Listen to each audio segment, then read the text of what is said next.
Welcome back to Nick Lenz's Comic Corner, Classics/Non-Classics. This is episode number 929 and Doubleshot number 823.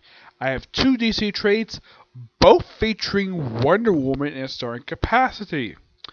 Alright, first up it is Justice League Dark, Volume 1, The Last Act of Magic.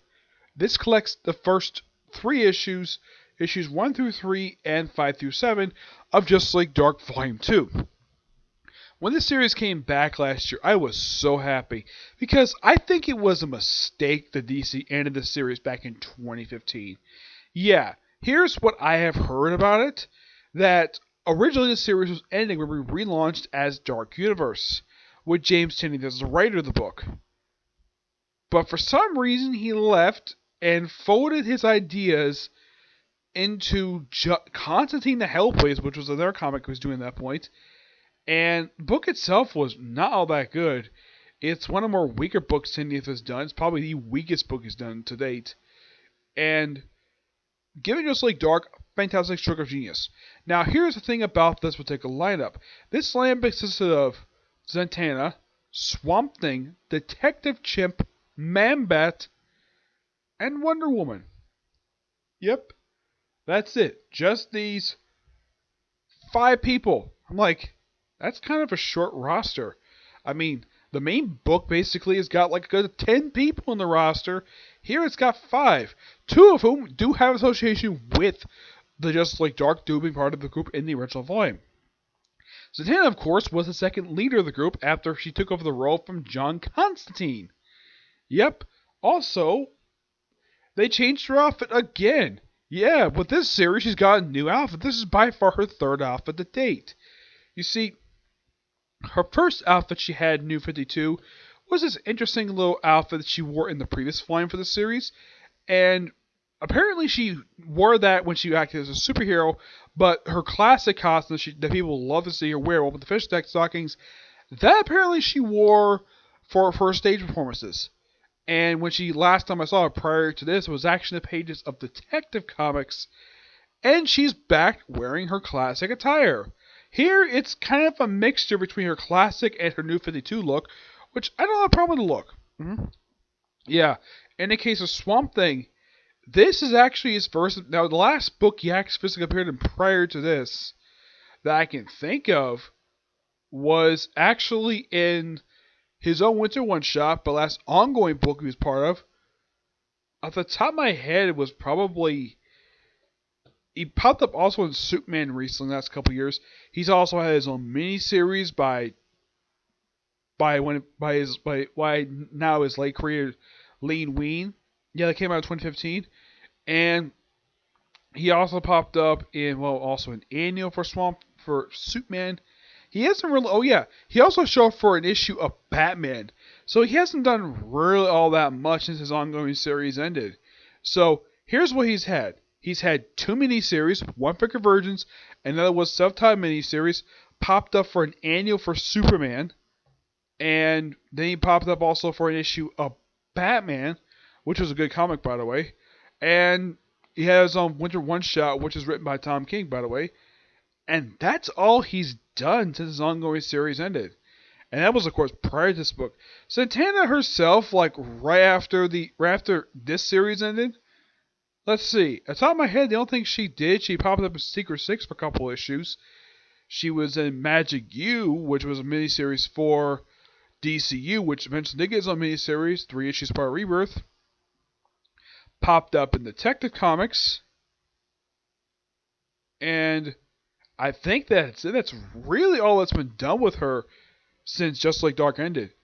As for Detective Chimp, well, his last appearance prior to this was actually appearing in the Super Sons annual, which featured a League of Super Pets. Great characters. Man-Bat has occasionally appeared in the past like 7 years, popping up in Detective Comics as a backup feature. Well, first it was mostly in Detective Comics, probably a lot of time during John Layman's run, and he had one shot for Villains Month, and let's see what else. I think that's it. That's really all that's been done with Man-Bat. Yeah. Detective Chimp himself, well, aside from appearing in the annual, has done really jack frickin' squat. Constantine himself does show up in the book. Now, the whole thing with this particular storyline for this book is that it stems from the events of No Justice.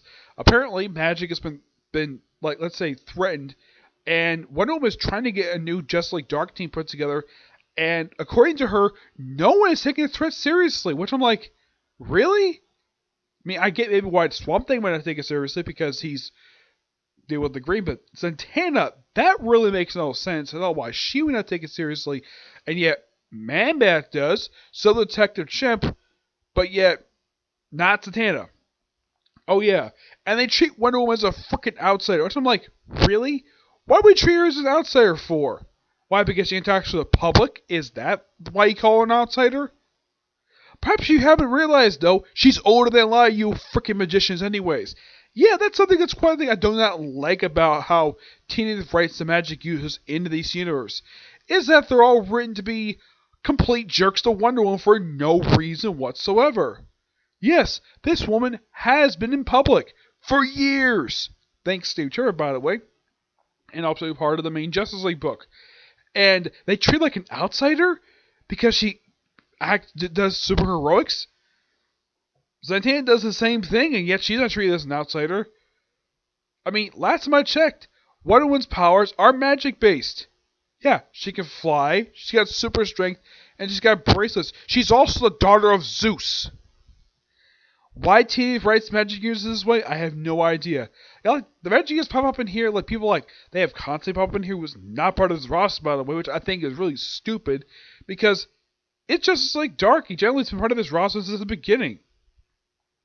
We also have Morgan Le Fay pop up in here. Caloran the Witch Boy, which is actually his first appearance since appearing in Will Pfeiffer's Teen Titans run. As part of the Elite, though, he's more back to the Jack Kirby version than when he appeared in that book. And also they have Blue Devil show up. That was really nice. Now here's something a bit unusual with this book. Yeah, now you're probably thinking, where is issue 4? Well, there is a reason why it's not here. Excuse me. It was actually part of a crossover with Wonder Woman. Yes, this series, after only bringing it back and after releasing 3 issues, we have a crossover with Wonder Woman called The Witching Hour. In case you're wondering, was this also the name of an ongoing series that DC published? Yes, back in the 1970s. Yeah, the Blue Devil stuff I thought was really interesting, and it was a 2-parter called Shadow Pack, which is a nod to another ongoing series. Like, man, Tiddy, you're basically pulling off titles for stories out of nowhere, and basically they're also named ongoing series. Shadow Pack, which I have reviewed one of the trades for it was a series written by Bill Willingham, lasted for a few years before getting canceled. It's basically a magic user mercenary group who gets hired by the government to do various supernatural things. Justice League Dark, mind you, is my honest opinion, this universe version of Shadow Pack. There's a reference to Shadow Pack in here, but there's no appearance by them at all. No, not really, which is kind of weird. Yep. But this, of course, is really, really good. I highly recommend it. It's just really, really good stuff. Tinieth, despite the fact I don't like how he writes the magic users in here, but I do like how he writes like the main group themselves. And it seems quite dumb, though, that by the end of the first issue, they finally realized, though, oh yeah, we're finally going to take this threat seriously because we were freaking attacked. Also, he had the Dr. Fate show up, the one that appeared in the short-lived Dr. Fate series by Paul Levitz. He shows up in here for like 1 issue, and he gets killed off by his great uncle who was possessed by Nebu.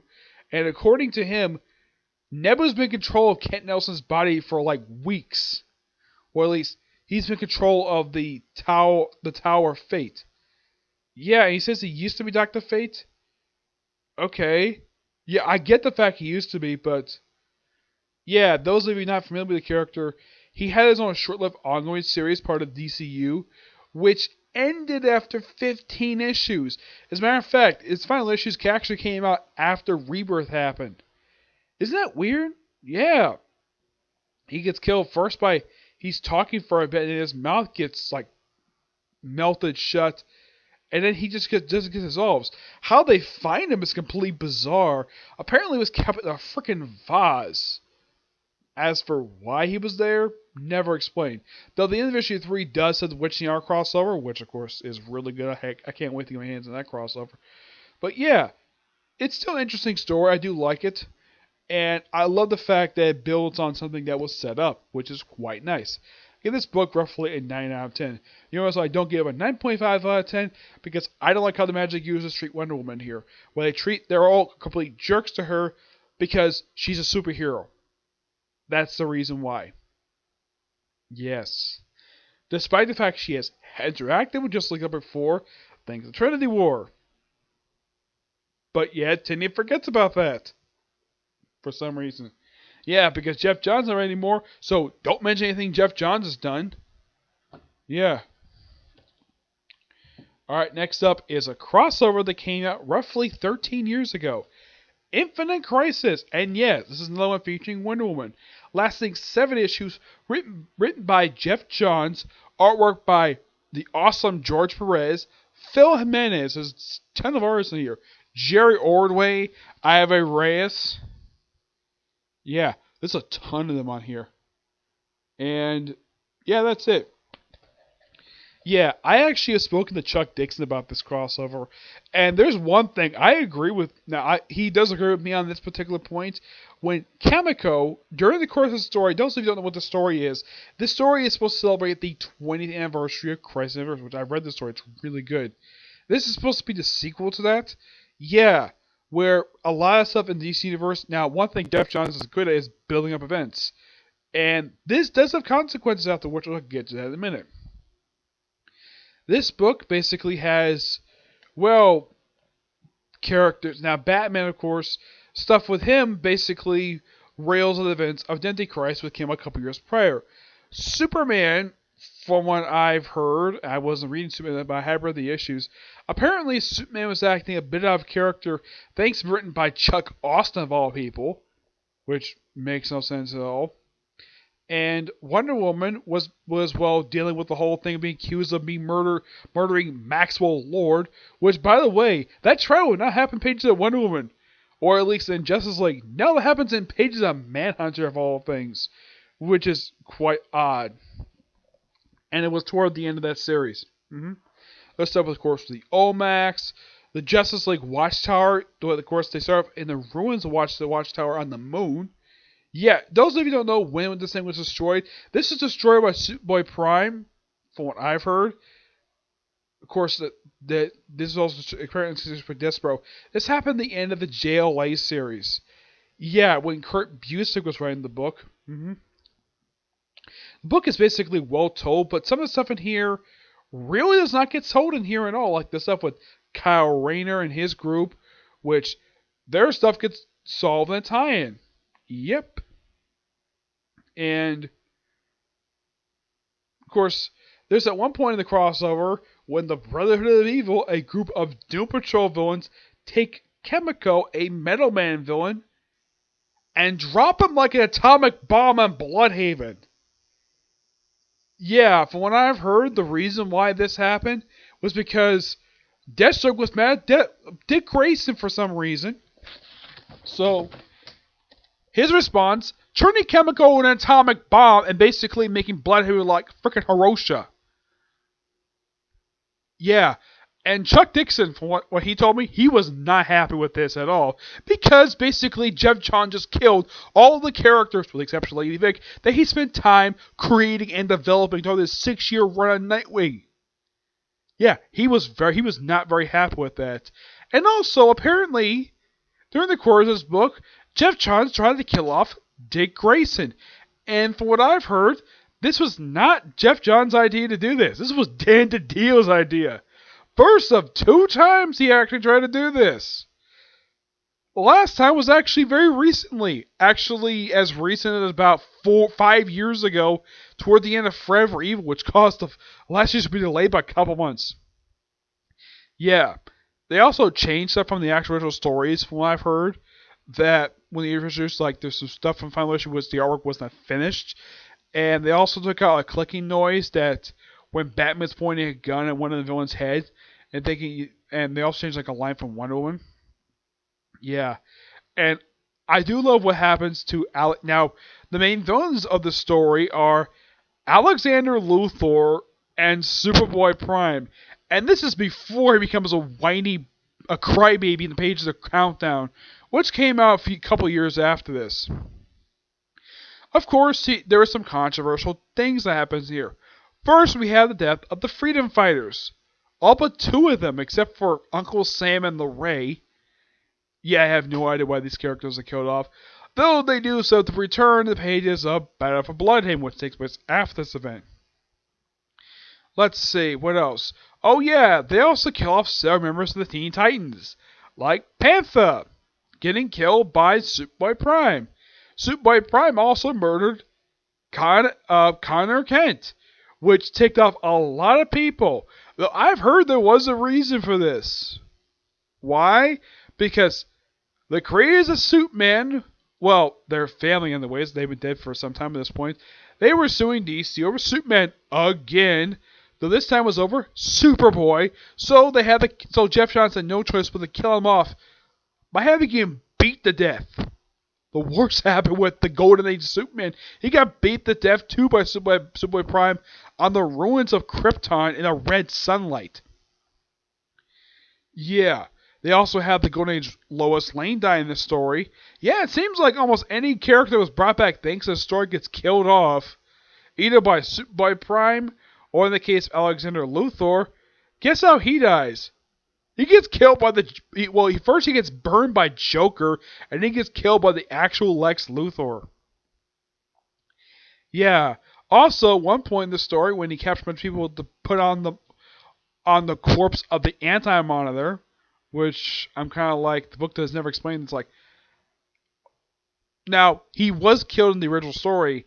As for how they got the Anti-Monitor's corpse to be like this, the book never explains it at all. And apparently taking Power Girl was a good idea. Also, here's something quite interesting though. Power Girl, apparently, after Crisis on Earth, they wanted to erase all connections to Krypton. Like, they retconned her past to be descended from Atlantis. For some reason. And that was sort of the story they stuck with until this. My guess is Jeff Johns must have liked a lot of the retcons they were making prior to this. Like, the whole thing with the Golden Age Wonder Woman. She pops up in here as well. As a ghost, mind you. And she gets restored to basically continuity.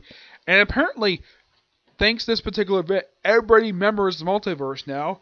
And apparently, Power Girl touching Golden Age Lois Lane restores all pre-crisis memories.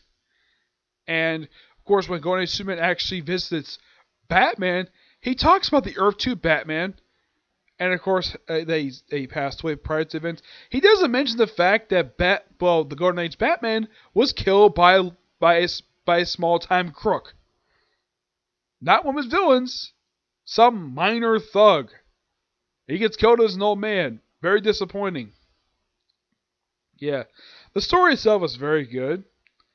But the way this thing ends, it sets up stuff later on. Of course, they have it where say Wonder Woman's going to become Wonder Woman again.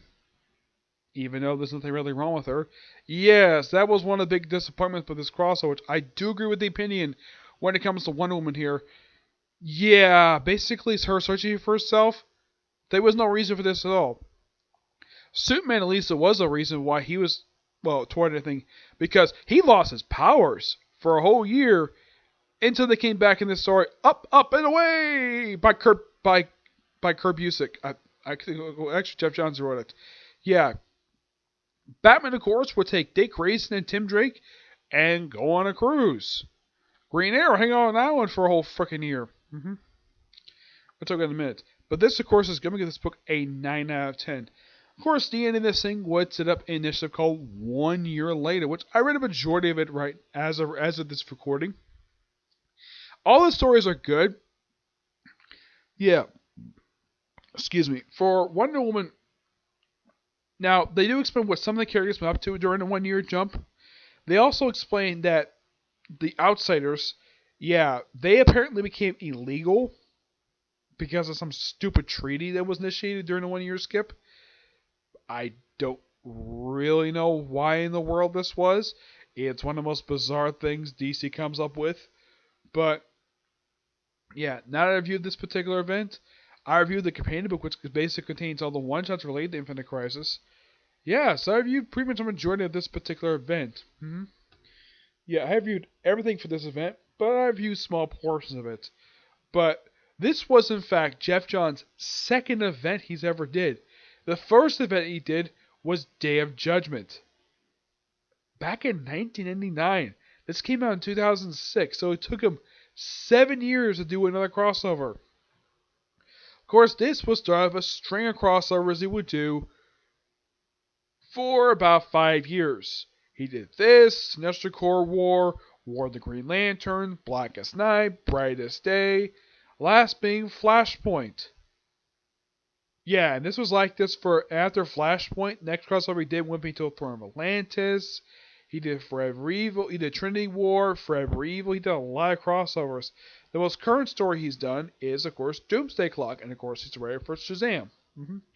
Perez, of course, has nothing doesn't want anything to do with DC anymore, thanks to what happened with Superman. Well, the new 52 version of Superman.